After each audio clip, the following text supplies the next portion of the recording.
Welcome to bird media. నేను మీ RK. ఏపీలో tourism పరంగా అనేక ప్రాజెక్టులు ఇప్పటికే రెడీ అయ్యాయి, ఇంకొన్ని కూడా అవుతున్నాయి. మరి ఉత్తరాంధ్ర నుంచి రాయలసీమ వరకు పర్యాటక రంగంలో ఏపీని అభివృద్ధి చేయడానికి కూడా ప్రభుత్వం చాలా గట్టిగానే కష్టపడుతుంది. చాలా ప్రాజెక్టుని పబ్లిక్ ప్రైవేట్ పార్ట్నర్షిప్ మోడల్లో రెడీ చేస్తున్నారు. అలాంటి వాటిలో ఇప్పుడు విశాఖపట్నంలో రెడీ అయిన స్కై వాక్ గ్లాస్ బ్రిడ్జ్ ప్రస్తుతం రాష్ట్ర వ్యాప్తంగా చర్చ జరుగుతుంది. నిర్మాణం పూర్తి చేసుకుంది. ఈ గ్లాస్ బ్రిడ్జ్ అతి త్వరలో ప్రారంభానికి కూడా రెడీ అయింది. మరి ఈ బ్రిడ్జ్ వాటికి సంబంధించినటువంటి వివరాలు ఏంటి, వాటి ప్రత్యేకతలు ఏంటి అనేది చూద్దాం. ఈ వంతెన ప్రకృతిలో కలిసిపోయే విధంగా ఉంటుంది. అద్భుతమైన ఆర్కిటెక్చర్తో రూపుదిద్దుకుంది. చుట్టూ పచ్చడి కొండలుంటాయి, కింద అగాధ లోయ ఉంటుంది, ఎదురుగా విశాఖ బీచ్ అంచులు. ఈ వంతెనపై నుంచి కనిపించే దృశ్యం అయితే చాలా మెస్మరైజ్ చేస్తుందట. ప్రత్యేకించి సూర్యోదయానికి ముందు లేదా సాయంత్రం సమయంలో ఇక్కడ నడవడం అనేది పర్యాటకులకి మర్చిపోలేని అనుభూతిగా కలిగించనుంది అనడంలో ఎటువంటి సందేహం లేదంటున్నారు. మరి వైజాగ్ టూరిజానికి అదనపు అట్రాక్షన్ గ్లాస్ బ్రిడ్జ్గా నిలవబోతోంది. కైలాసగిరిలో మొత్తం భారతదేశంలోనే ఇది అతి పొడవైన 50 మీటర్ల cantilever glass sky walk bridge opening కోసం రెడీ అయిపోయింది.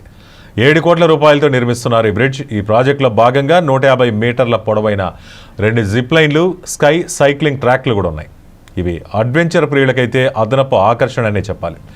ఈ బ్రిడ్జిపై ఒకేసారి 40 మంది సునాయాసంగా వెళ్ళగలరు, మోయగలరు. వంతెనపై ఒక్కసారి 100 మంది వరకు నిలబడగలిగే విధంగా దీన్ని నిర్మించారు. కానీ కొన్ని భద్రతా ప్రమాణాలు దృష్టిలో ఉంచుకొని ప్రస్తుతానికి ఇప్పటికైతే 40 మందిని మాత్రమే అనుమతించనున్నట్లు అధికారులు చెబుతున్నారు.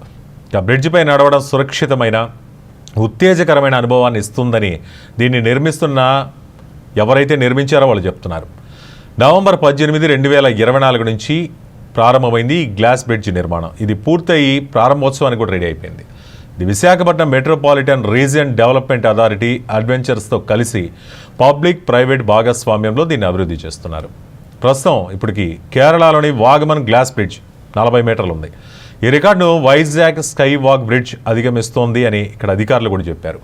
ఈ బ్రిడ్జికి రుసుము వివరాలు వెల్లడించారు, కానీ ఎంట్రీ టికెట్టే కొంచెం ఎక్కువగా ఉందనేటటువంటి విషయం అయితే తెలుస్తోంది. మరి కైలాసగిరిలో ఎంతో ప్రతిష్టాత్మకంగా రెడీ అయింది ఈ sky walk bridge. Entry ticket విషయానికి వస్తే 250 రూపాయలట. ఇది సంబంధిత వర్గాల సమాచారం. ఇదే కనుక నిజమైతే టూరిస్టులకి కొంచెం ఇబ్బంది అనే చెప్పాలి. వాస్తవానికి ఒక 100 లేదా 125 రూపాయలు ఉంటుందని భావించారు. మరి టికెట్ రేటు మరీ 250 రూపాయలు ఉండొచ్చు అని అనుకుంటున్నారు. ఇదే కనుక నిజమైతే టూరిస్టుల సంఖ్య కొంచెం తగ్గే అవకాశం కూడా ఉంది. ఈ వార్త తెలిసిన వాళ్ళు కూడా ఇదే విషయం అంటున్నారు. సౌత్ ఇండియాలో అతిపెద్ద గ్లాస్ బ్రిడ్జ్ ఇది. ప్రస్తుతం అందరూ ఎప్పుడెప్పుడు ఓపెన్ అవుతుందా అంటూ ఆసక్తిగానైతే ఎదురు చూస్తున్నారు. మరి 250 రూపాయల టికెట్ అంటే ఈ రేటు లాంగ్ రన్లో వర్కౌట్ అవుతుందా లేదంటే స్టార్టింగ్లో ఏమైనా వచ్చి వెళ్ళొచ్చు, కానీ రిపీటెడ్గా ఏమైనా వస్తారా రారా అనేటటువంటి చర్చ కూడా మొదలైంది. ఇటీవల బీచ్ రోడ్లో కొత్తగా ప్రారంభించిన డబుల్ డెక్కర్ బస్సుల్లో కూడా మొదట ఎక్కువే పెట్టారు, 500 రూపాయలు అనుకున్నారు. కానీ అది మరీ ఎక్కువని భావించి దాన్ని 250 రూపాయలకి తగ్గించారు. మరి ఈ sky walk glass bridge entry టికెట్లో కూడా అలానే తగ్గిస్తారా లేక వేరే కాంబోతో ఏమైనా కలిసి ఖరారు చేస్తారనేది చూడాలి. ప్రయాణికుల స్పందన ఎలా ఉంటుంది, మరి ఈ అందాన్ని, ఈ గ్లాస్ బ్రిడ్జిని చూసి ఆహ్లాదపడతారా లేకపోతే ఆ రేటు విషయంలో కాస్త విముఖత వ్యక్తం చేస్తారనేది రానున్న రోజుల్లో చూడాలి.